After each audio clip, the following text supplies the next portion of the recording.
আসসালামু আলাইকুম। শর্টকাট নিয়মে এবং খুব সহজভাবে ৪৮ বডির একটি কামিজ কাটিং ভিডিও আপনাদের সাথে শেয়ার করলাম। তো ভিডিওটি স্কিপ না করে দেখতে থাকুন। তো প্রথমত কাপড়টি আমি ৪ ভাঁজে ভাঁজ দিয়ে নিয়েছি। এখানে ২ পাট বের হবে, সামনের পাট এবং পিছনের পাট। তো প্রথমত আমি লম্বার মাপটি দিয়ে নিচ্ছি।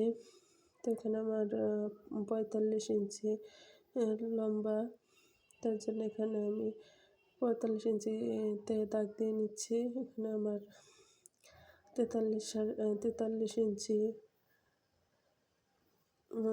লম্বা হবে।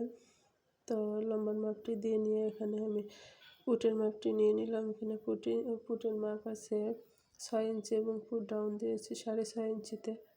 তো এই তো দাগটি মিলাই দিয়ে নিচ্ছি। এখন আমি বডির মাপ এখানে আমার 14 ইঞ্চি ৪৮ বডির মাপ এখানে ৪ ভাগের ১ ভাগ নেওয়া লাগবে। তো ২ ভাগ ২৪ এবং তার অর্ধেক ১২। তো ১২ ইঞ্চি এবং সাথে ১ ইঞ্চি সেলাইয়ের জন্য আমি দাগ দিয়ে নিচ্ছি। তো এই তো আমার দাগ দেওয়া শেষ। উপর নিচে ফাড়ার অংশেও একই মাপ যাবে। তো এখানে আমি মাজা ১ ইঞ্চি ডাউন দেব। তো এখানে মাজার মাপটি আপনারা দেখলেন, বের করে নিয়েছি।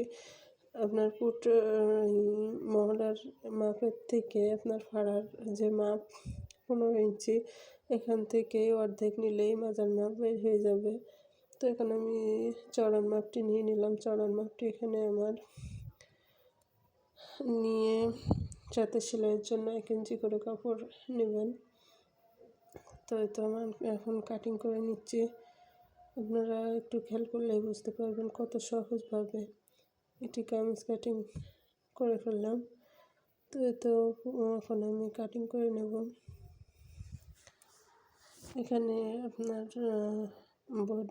বডির কাপড়ের জন্য আপনি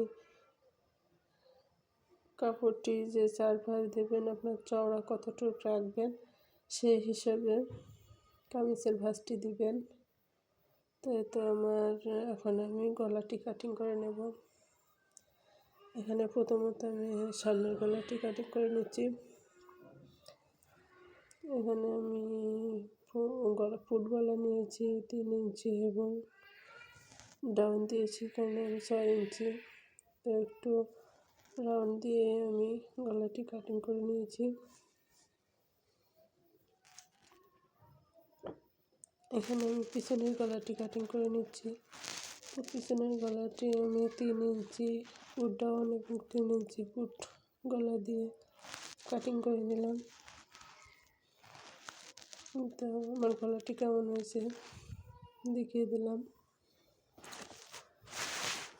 তো আমার ভিডিওটি যদি ভালো লাগে লাইক কমেন্ট শেয়ার করবেন। তো এখানে আমি হাতা কাটিং করে নেব। এখানে মহরির জন্য আছে আমার ৬ ইঞ্চি, হাতে সেলাইয়ের জন্য ১ ইঞ্চি এবং মহড়ার এখানে আমি রেখেছি ১০ ইঞ্চি।